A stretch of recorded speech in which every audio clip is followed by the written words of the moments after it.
Қайырлы күн баршаңызға. Бүгінгі сабағымыз 107-ші сабақ пайыздар. Бірінші есебімізде қайсысы жарамды екенін табуымыз керек. Міне 40% өңдеуге жарамды болып табылады. Ол жасыл бөлікпен белгіленіп тұр. Екінші есебіміз, егер 1% деген санның 100-ден 1 бөлесі болса, оны қалай табуға болады? Оны қалай табуға болады екен? Әрине, біріншісін білсек, екіншісі де тура солай шығады. 900-ді 100-ге бөлдік, 9-ға 1-ді көбейтеміз, 9 килограмм. Екіншісі де дәл осылай шығады. Үшінші есебіміз кестеде берілген екен. Кестеде тұр.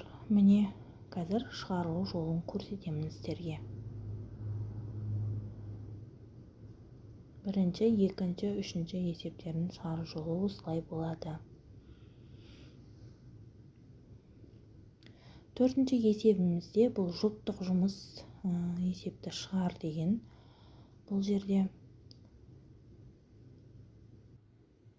міне есебіміздің жауабы 680 теңге ай сайын телефонға алу үшін қалдырып отырған.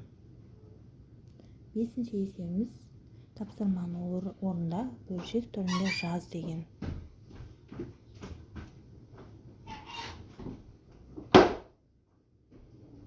Міне жаздық. Бесінші есебіміз пайыз түрінде. Алтыншы есепті есептеп шығаруымыз керек. Қазір сіздерге көрсетемін.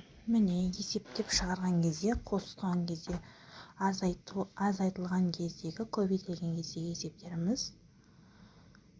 Жетінші есепте кесте берілген. Кестеге сандарды тауып қоюымыз керек. Жерде 5% жеңілдікпен 110 теңге үнемдеген, жеңілдіктермен қанша теңге үнемделетінін бәрі жазылып қойылған. Сегізінші есепте кестеде сызба берілген. Осы кестедегі сызба бойынша есептерді сіздерге шығарып көрсетемін. А және Ә есептері. Міне А есебінде 570 километр болып табылды. Ә есебінде 429 километр болып табылды. 9-шы есебімізге келетін болсақ, есептің шартын оқы, есепте артық мәліметтер бар ма, есепті шығар деген екен. Бұл жерде де есепті шығардық. Міне 9-шы есебіміз. Бірінші топ күніне 20 километр, екінші топ күніне 25 километрден жүріп отырады.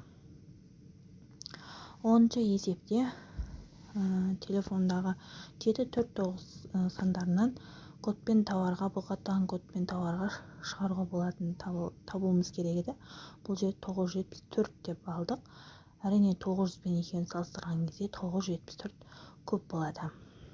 Бізге берілген үй тапсырмасы 11-ші есеп.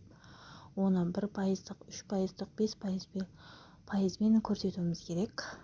Қазір сіздерге міне есепті ұсындым. Сіздерге осы есептер ұнаған болса лайк басып, комментарий жазып, арнама тіркеліп кетіңіздер.